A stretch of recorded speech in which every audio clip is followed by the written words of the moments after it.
Good evening, everyone, and welcome to Committee on Ordinance. I'm Chairman Pedro Espinal. Thank you all for being here. And today is November 3rd, and the time is 6:46.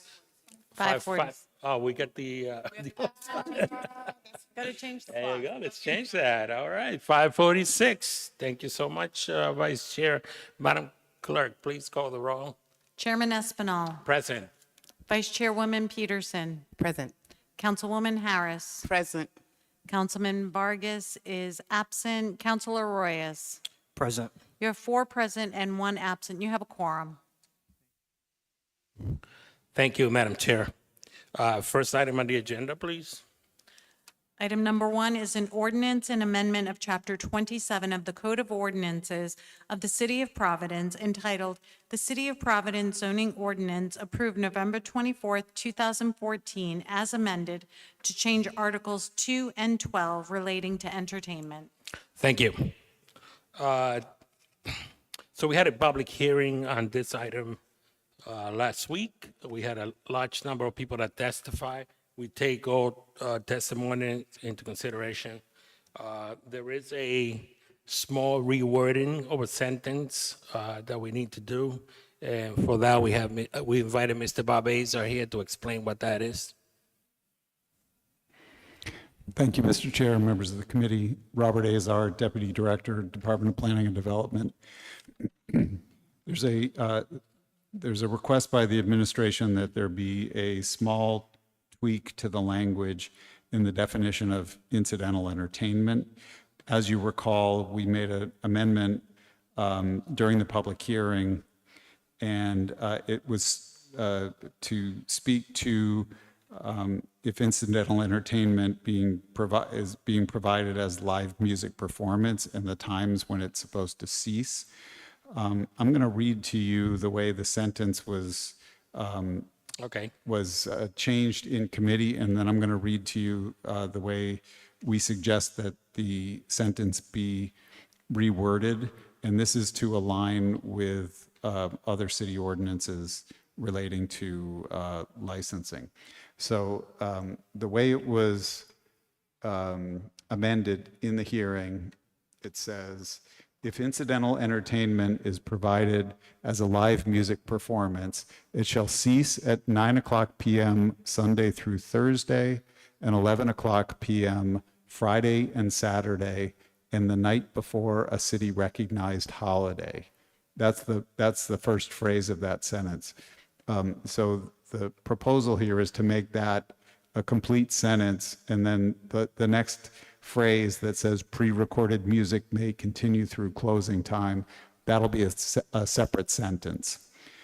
Just a change in punctuation there. But then there's a slight change in the wording that we are suggesting so that it would read as follows. If incidental entertainment is provided as a live music performance, it shall cease at 9:00 p.m. Sunday through Thursday. That's all the same. And here's where it changes a little bit.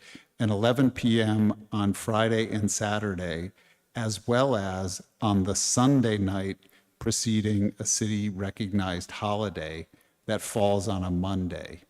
This change would actually narrow the days at which there could be music as incidental entertainment going until 11:00 p.m. It would only be allowed on the Sunday night preceding a city-recognized holiday that falls on a Monday, as opposed to, say, a Wednesday night before a Thursday holiday or a Thursday night before a Friday holiday.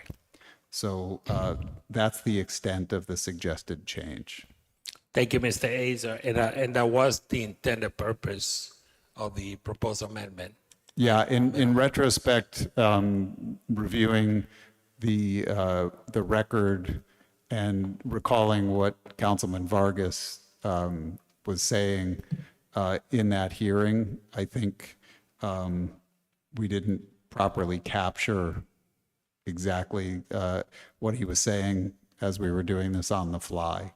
But it's my recollection that this fully captures what he was intending. Understood. Any question from Yes, Councilor Peterson? thank you. Mr. Azar, thank you for the presentation on this. I did see that we also made the change to include trivia and karaoke, which was something that was brought forward by Ward 14 businesses, so I appreciate that. But the one question I actually do have is, and forgive me if this was something that was presented prior to the meeting, the public hearing last week. It says in the very next sentence, if a bar or restaurant, and it's crossed out and says facility includes incidental entertainment.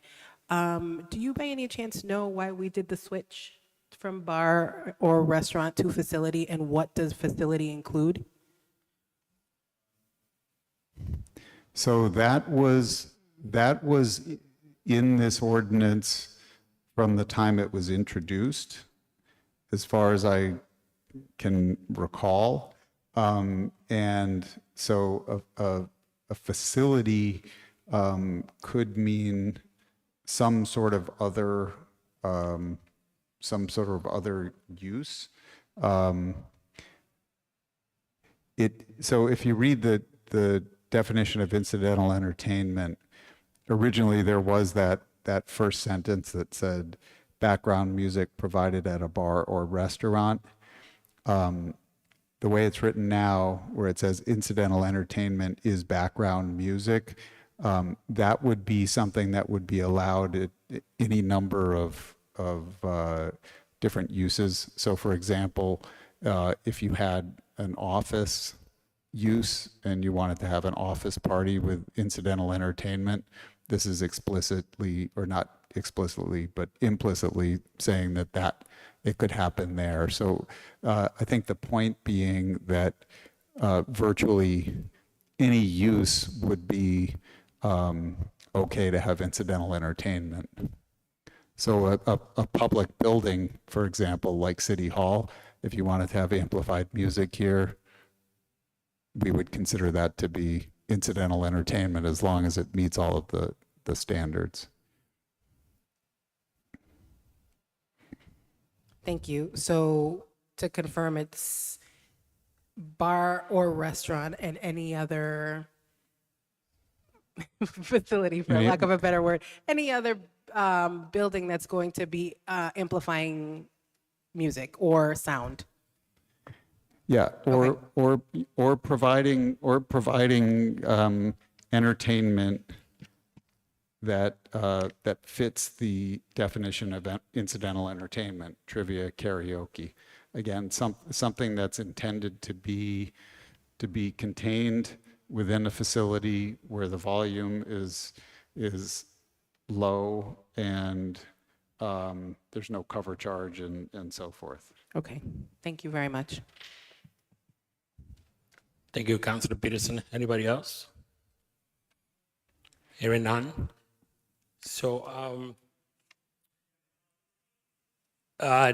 it's closed to the public. We had the public hearing last week. We had a public hearing. We advertised the public hearing. Over 60 people actually testified. We were here for over 4 hours. Well, everyone that was here had an interest of being here, and we allowed them to speak. Anyway, so Bob, we'll be making the motion on making the amendment that Yes. you prefer. Yes, as I read into the record. So I'll entertain a motion to amend as directed by Mr. Bob Azar. It's made by Councilor Peterson, second by Second. Councilor Harris. Bob, would you mind stating exactly how you want this to be worded? Yes, so starting with the sentence that begins with, this is in the definition of incidental entertainment, starting with the sentence that begins with if incidental entertainment, it should now read, if incidental entertainment is provided as a live music performance, it shall cease at 9:00 p.m. Sunday through Thursday, and 11 o'clock p.m. on Friday and Saturday, as well as on the Sunday night preceding a city-recognized holiday that falls on a Monday, period. And then the next sentence starts with capital P, pre-recorded music, etc. Thank you, Mr. Azar. All in favor, aye. Oppose? The ayes have it. Thank you. Okay, thank you so much. And so after hearing from the CPC, our policy team, our colleagues, after hearing from the public, we made the necessary adjustments as we move forward to enacting a new policy when it pertains to entertainment, one that it's up to date. We need to do that every so often, and we aim to make it more business friendly, but also making it more safe. So with that said, I'll entertain a motion to approve. As amended. That's amended. Made by Councilor Peterson, Second. second by Councilor Harris. All in favor, aye. Opposed? Oppose. The ayes have it. Thank you. Motion is, item number 1 is approved. Thank you. Madam Clerk, item number 2. Item number 2 is an ordinance and amendment of Chapter 27 of the Code of Ordinances of the City of Providence entitled, "The City of Providence Zoning Ordinance Approved November 24th, 2014 as amended to change certain regulations regarding cannabis establishments." Thank you. Bob, you want to give a brief, again, understanding of what this item number 2 is? It's just the alignment and Yes. taking the steps necessary to correspond with the state legislation that was drafted around this. That's exactly right, Mr. Chairman. The way our ordinance had been written after the state law changed was done without knowing what the ultimate regulations were going to be for licensing cannabis facilities. And the way that our ordinance was written is that you needed to get state approval before you got city approval. But the way they wrote their regulations is that you need to get city approval first before you get state approval. So these rules simply change it to reverse the order of operations. It's really to ensure compliance with state law so that if we have applicants, they're allowed to go through the state process without any hitches. Thank you, Mr. Azar. Any question from committee members? Hearing none, I'll entertain a motion to approve. Motion made by Councilor Peterson, second by Councilman Harris. All in favor, aye. Opposed? The ayes have it. Thank you. Item number 2 is approved. And being that there is no further business in the calendar, I'll entertain a motion to adjourn. Made by Councilor Peterson, second by Councilman Harris. All in favor, aye. Opposed? The ayes have it. This meeting is adjourned. Thank you.